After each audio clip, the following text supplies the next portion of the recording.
Here's a video about sharpening. Right, so oddly enough, you can spend a lot of money on a camera, thousands of dollars, and a lot of money on lenses, thousands of dollars, and yet images still need to be sharpened, and you can do that in several different ways. So even if your image is sharp when you shot it, there's this last touch, and I personally recommend doing it at the very end. But I'll show you steps along the way of where you can sharpen. Then maybe I put it at the very end if I'm doing prints. That's my last step. After I've edited it in Camera Raw and after I've opened that in Photoshop, and then if I need to do any additional changes to the image in Photoshop, and then I'll use what's called smart sharpening in Photoshop. There are other steps preceding that where you can use sharpening. So I have this image in Camera Raw. I've already edited it.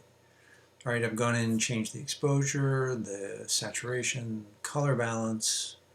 I've muted the colors a little bit and brought out some of the yellows that you see down in the ground. All right, this is an actual basketball hoop in somebody's yard, right? Basketball hoop's kind of an iconic thing. So anyway, it's a good image to show us some sharpening in here. And so I'm in the Camera Raw processor, and down at the bottom of the window there where you see, in my case, it's sRGB 72 ppi. Remember, recall that's a button. And the setup within that button, I'm going to click on it. This really determines what your image is going to look like as you edit it. Right? So it's a good thing to go there first. All right, now I have some presets. This preset that I have right now is sRGB 72 ppi, 1080 pixels on the long side. All right, so I have this preset so that I can quickly make images. I can output these images. That's a decent, you got color space, and you can choose sRGB. You can choose a bunch of things, but really we're concerned with RGB. But sRGB because I'm going to screen here, so I'll just leave it there. All right. We haven't talked about bit depth, partially because if I change it from 8-bit to 16-bit, the file size grows enormously. If you have the processing speed and the memory, 16-bit is a good way to go because the more data that you start off with, the better. So I keep it at 8-bit because I don't have that capability, so I leave it there. Okay, so here's where you can change the image size, right? You can do all that. All right, and I've already set up my size, width, and height. I have them both at 1080.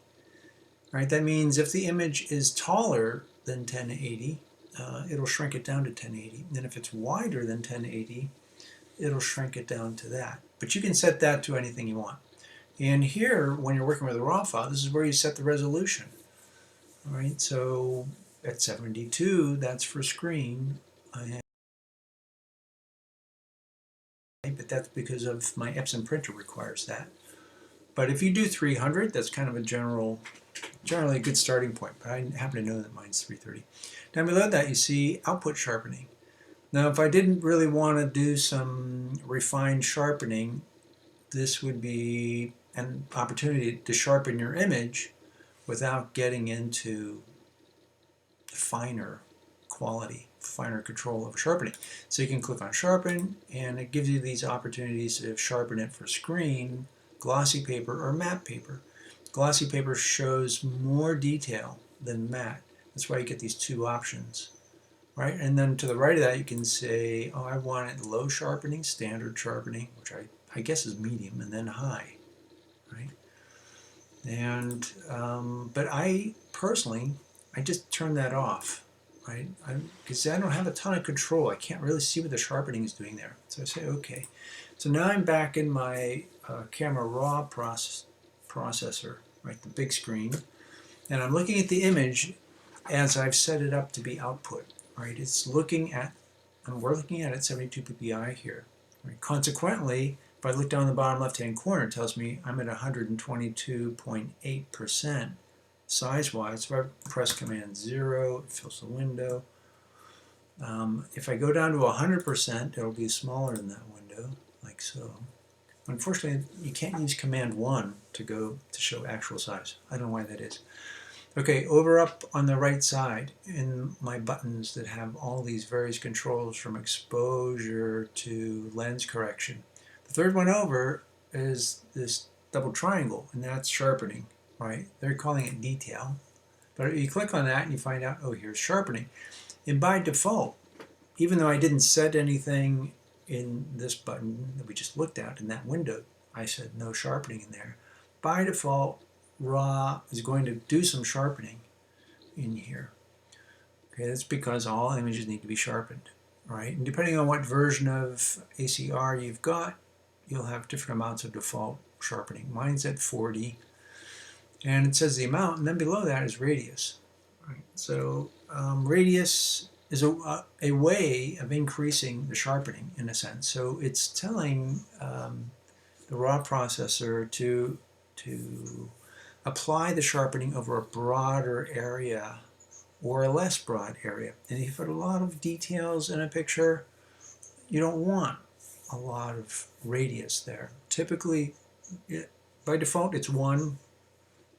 I just recently processed an image that was less than, I turned down that radius to, I think, even to 0.6, because the image had so much fine detail in there that even more than 0.6, it starts to break up the image a bit. It's just too much. Okay, then detail, like how much detail do you want to retain in the image, right? And by default, it's 25. You can lower that, raise it. To be honest with you, I usually leave 1 and 25, radius and detail, the same. Let them go. All right, you do have a little bit of control over here. Masking says, okay, now I don't want to apply the sharpening in areas that are flat, don't have texture, and that's actually a good control, right? You can see what's happening. Like areas that are flat, imagine a painted wall in a classroom, that doesn't have a lot of texture and things like that, right? You don't want to apply sharpening there because what you'll end up with is noise there. So you try to avoid noise there. Masking allows you to avoid some of that stuff. Okay. Again, you have more control if you get into Photoshop. I'm headed that way. Okay. All right. So one thing I just did, I don't know if you noticed that, I pressed my Option key. This would be Alt on your PC. And then I used the slider for amount, and it converts the image into black and white. So you get rid of the noise element, you factor that out. Now you're just looking at shapes and whatnot. And I'm just sliding back and forth. It's not very helpful for us because we're not very zoomed in. Even though it's at 100%, the details are finer than that. So I'm going to intentionally take this up to like 200%, and it starts to get pixelated. So I don't know if this is helpful or not, but I'll press Option and slide this, and I'm going to take it. I'm all the way up at 120. It's crazy. So just take a quick look at that. Maybe look at the net on the basketball hoop there, and then I'll take it down to 0. Oh, and even look at the blackboard, right? Look how soft it is now. Now, if somebody's looking at this and not looking very critically, they'd say, oh, basketball hoop in a yard, that's weird, But with the sharpening, you're like, oh yeah, it's weird, but if you just look a little bit longer and look at the mold growing on the backboard and all the texture that's been there for decades of rain and humidity and so on, right? I'll bring back the color and we get that. And watch, I'll take the sharpening all the way down to 0. Look in the plants behind the backboard, behind the basketball hoop. It's just going to get softer and softer and softer. It gets mushy back there. The texture in the backboard itself gets mushy. The net gets mushy, right? So there is a tendency, you'll see this online, with people, I would say, are not very sensitive about this, and they think sharpening is cool, and they ram up the sharpening, max it out, or take it up very high, and you do not want to do that. It seems like, yeah, why not make it really sharp? Okay, well, what happens when you make it really sharp, and it's not very apparent right here, but you start to get a little bit, maybe you start to get around lines around, what Photoshop is doing is looking for differences in color, differences in dark and light, and it figures out that those are things that need to be sharp, the contours that separate the light and the dark and the one color from another. And that's where it, like, through examining the image, it's like really eliminating any kind of, for lack of a better term, I'll say dithering, but along those edges. And when you max out sharpening, you actually start to get a glow around this image that doesn't look very real. And images that have been over sharp, they start to look a little bit plasticky. They look, you know, okay, granted, maybe that's the effect you want, but I would caution you against it. So I'm working in RAW here, and maybe you're a little bit concerned, like, wow, you just rammed up the sharpening up to 150, and you're like going up and down and up and down. Well, this isn't affecting the original master file. It's only the appearance of it. We're basically looking at what could be called an instance of the original. It's not the actual file. So we're all good here. Okay, below that is noise reduction. Right, so the more sharpening you do in an image, and let's even forget the sharpening for a second. You know that if you're shooting at 1600 and 3200 and higher up, you get more noise. Well, this is where you reduce the noise, right? And it's zeroed out for luminance. That's light and dark, right? But once you start doing some sharpening, you can start to see some noise, and you may want to reduce that luminance noise by taking that slider up, right? And then below, I've got color. We all have color noise, right? Cameras often produce some noise, and it looks like a variation in color. It looks like patches of red, patches of blue. I think red tends to be more prominent.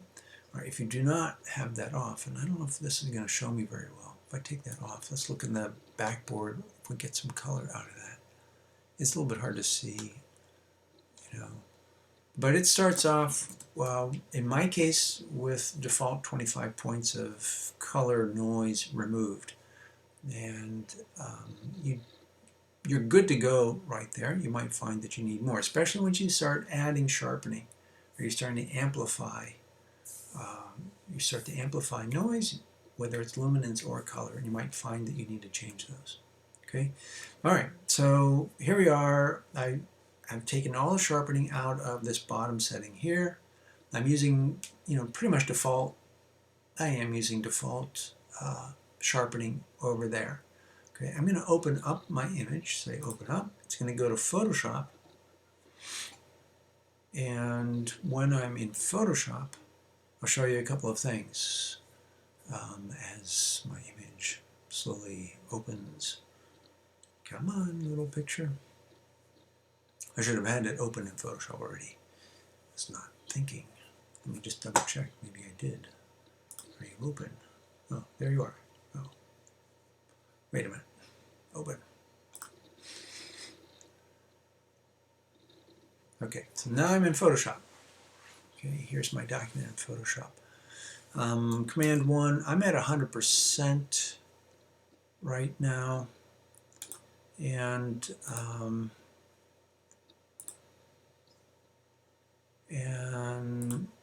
so, again, this is for screen. It's 1080 pixels on the long side. It's a good size, I think, for social media platforms. I have to make it even smaller than that. Okay, so here's my image. It's got the default sharpening applied to it. All right, I'm going to zoom in a little bit with Command Plus. That gets me out to 200%. It's a little bit pixelated right here. I'll leave it there for now. Okay, look at the backboard. Look how fuzzy it is. Right, so we're back at that situation. Look at the plants, the bushes in the background. Fuzzy, right? Even the grass picked that up. It's all fuzzy. Okay, so here we go with sharpening in here. Now, if I, frankly, if I were just doing for screen, probably doing the sharpening in the raw processor is the way to go, right? But I want to demonstrate this Photoshop aspect. Okay, because I want to be able to edit the sharpening and take it off if I want to, or come back and add more, What I'm going to do is convert this image into a smart object. And mind you, this is after I've done any editing in Photoshop. I do, most of that I've done in Camera Raw, but maybe I come in and I don't know, I do some more selective editing, or, I add a vignette in here in a way that I can't do that in Camera Raw. Or I don't know, maybe there are just things I want to do in there. Okay, so after all that stuff's done, here I am, last step. I want to output this for screen or for print, probably for print even more importantly. So here's what I'm going to do. I'm going to open up layers so we can see that image. Here's the image. It's a background right now because I just opened it up straight into Photoshop, right? I'm going to turn that lock off in the layer panel. That makes it a regular layer instead of a background image. Okay, and I'm going to right click on that layer and say convert to smart object. Okay, and I get this little icon in the bottom right hand corner. This, by the way, went very quickly. If you're working on a large file, and this is only 2.2 megabytes, if you're working on a big 50 megabyte file, that will take longer, so be patient. So I've converted it into a smart object. What's a smart object? The smart object just tells Photoshop to remember the state of the original and, in a sense, maintain it, keep it, right? So that you can always get back to the original, right? And in this case, for sharpening, what it's going to allow us to do is do some sharpening, but add it as a sublayer underneath layer 0, so I can come back to edit it. Okay, sharpening is up in filter, up in the main menu up here. It says filter, right? Follow me. See my cursor, bing, bing, bing, filter. Click on that, scroll down, and you'll see sharpen. And in sharpen, you have a bunch of control, right? Most of these do not give you as much control as you ought to have, really. I skipped most of them, right? Because one of them, like sharpen, is just a one-click deal, gives you X amount of sharpening. You can do that X amount of sharpening again. It kind of applies it over the whole image. You have very little control.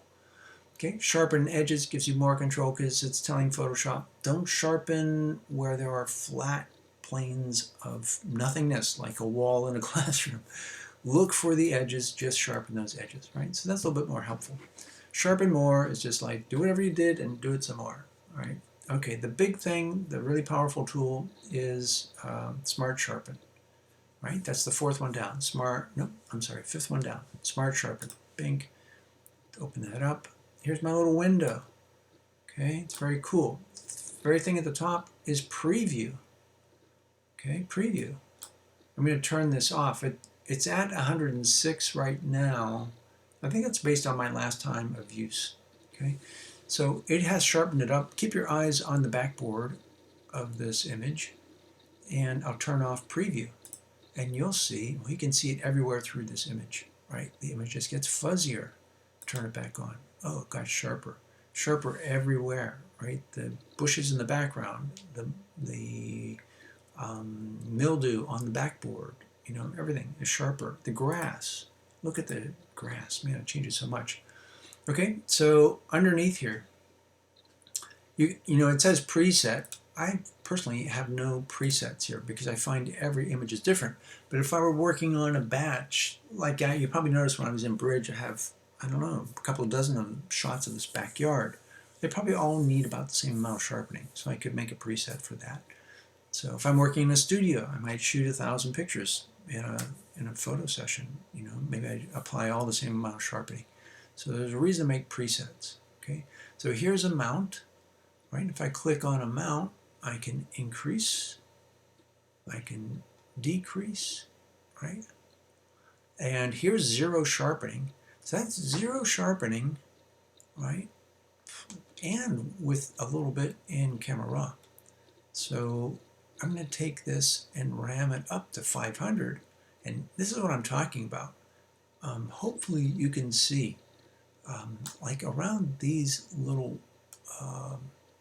rivets that are holding the backboard in place, I get these rings of highlight around them. It's like an outer glow. That's true around the backboard, right? This is a problem, one of the problems with over sharpening.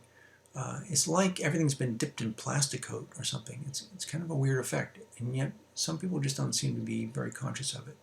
Okay, so radius, right now it's at 0.6. That's because that's something I used before, but the broader I make that, look at that. Now you might like that as an effect, like whoa. I mean, it looks kind of surreal.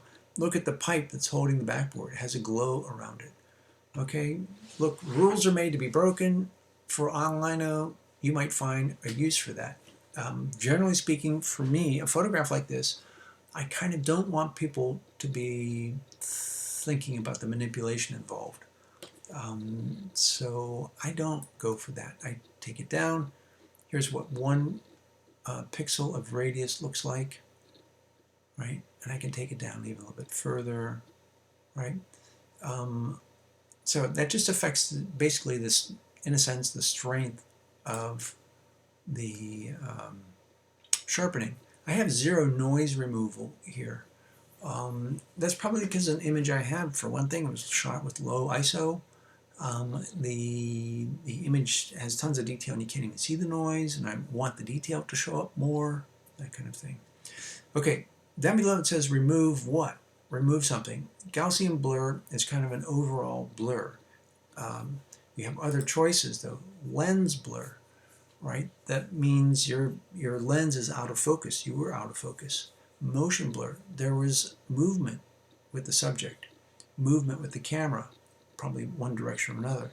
And you can kind of reduce that motion blur by shifting an image and kind of cleaning up the edge. I'm going with Gaussian blur. Down below that, shadows and highlights. And this is the real power of smart sharpening. Well, I suppose, what you want to remove too. What kind of sharpening you want to apply is important too. But shadows and highlights. Okay, what's that about? All right, here's the idea. If you can see underneath this bush, I've got some shadows, right? If I add sharpening in there, I get basically noise, right? In the pipe, right, there's not a lot of texture, there's not a lot of detail, but if I put sharpening in there, what will happen is I just start to get noise in there, right? So here I go. Shadows, I've just talked about the shadow aspect of the image. If I raise that up, it reduces the amount of sharpening in those dark shadow areas, right?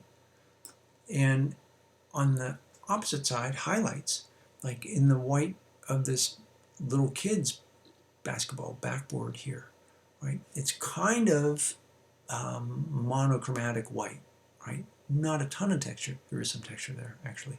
Or let's even better, let's go up to the sky. Here's the sky. It was an overcast day, not clouds, nothing to be seen there, it's just white, right? So if I have sharpening in there, there's nothing there to sharpen.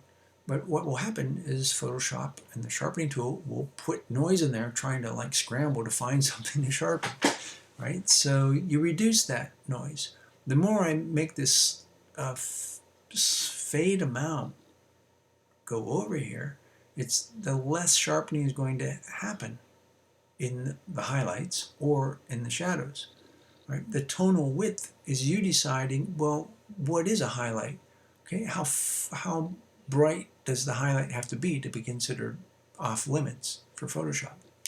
Like, I don't want sharpening in the sky, but I don't want to take it down into the kid's backboard here. That's also very light, but there's detail in there. So in the highlight, tonal width, it's telling Photoshop to restrict, to allow sharpening to happen in this white backboard, but not in the sky if I reduce the tonal width, right? So the further tonal width is to the left here, the more I'm eliminating sharpening in the higher values of the image. For the shadow, it's the opposite. So if I reduce the tonal width here, it's telling Photoshop only deal with these blacks. Or if I slide it to the right, it starts to creep into the midtones. The general idea is that you want sharpening to happen in the midtones, okay, not in the very highlights and not in the very shadows, and you decide, how you define that. What are the shadows and highlights? Okay, just want to check something out here. It's an odd thing that if I press Option or Alt here in Photoshop, it doesn't turn it to black and white. It doesn't eliminate the color so that you can just check out, the sharpness of objects. It's kind of an odd choice. I don't exactly know what the rationale is by Adobe for that. Right. Okay, so that's sharpening in Photoshop, right? Now I'll just say OK, right? And you'll notice, oh, I've got these sublayers. It says Smart Filters, right? And then below that is Smart Sharpen, right? If I hadn't converted this layer into a Smart Object, I would not have these sublayers. I would not be able to turn off sharpening and turn it back on and see, well, do I like the effect? And ask myself, is it enough? Is it too much, right? The fact is, you might like a soft image. Soft images have a certain kind of emotional aesthetic to them, right? It is, to some degree, it is subjective, depending on what you're shooting and what you want to get across. It may be objective, depending on the kind of work you're doing. So turn that back on. If you decide like that's not enough or that's too much, you just double click on this Smart Filter, which happens to be sharpening, right? And I get back to my adjustments and I can change this, right? So I can come back and change it. If I hadn't converted that layer into a smart object, I would not be able to do that, okay? In order to retain this, when I say save this image, I go Command S to save it. Photoshop sees those layers and it wants it to be a Photoshop document, right? Assuming, okay, you wanted to be able to come back and edit that stuff, the sharpening in this case. So we presume you want to save those layers, right? So we presume you want it to be a Photoshop document. But you might say, no, I want it to be JPEG, right? That's a choice that you make. Okay, do you want it to be sharpened or not? I mean, do you want to be able to come back to it or not? The fact is, I opened it up in Screen, and I'm probably putting more effort into sharpening than I need to, maybe, so I probably don't need to come back to it. But if it were print, the fact is I might have it sharpened for matte paper and decide later, oh, it's better on glossy paper. I need a different amount of sharpening. Or when you get to the print and you're looking at the print, you're saying, in the print itself, is that sharpening too much or too little? And you can't know that until you see what the print looks like, right? So you want to be able to come back and say, hey, change the sharpening, right? Okay, and then of course, now that I've modified this image quite a bit, right? As I've said in the past, for these kinds of files, I always keep the original file number, but I would, give a name that I can look at the file and say, okay, I know what that image is, and I also have the original 9232 number for it, right? So I can always look and know which image that is and do a search for it even. And I might even add in here like, okay, this is for print, or this is for screen, or that's been sharpened or not. So I use this opportunity in file naming to help clue me in. And I add tags. Oh, landscape photography. I have a tag for that, right? I have a tag for new topographics. It's a genre of photography, right? And I might leave it go at that, right? Okay, so that's sharpening. It's done at the very end of your process. If you're doing printing, you can integrate it into your Camera Raw process if you want. But if you're not taking advantage of it at all along the way, you're missing out on some things and some good decisions to be made about how much detail is in your image, right? Okay, so use it. Thanks a lot.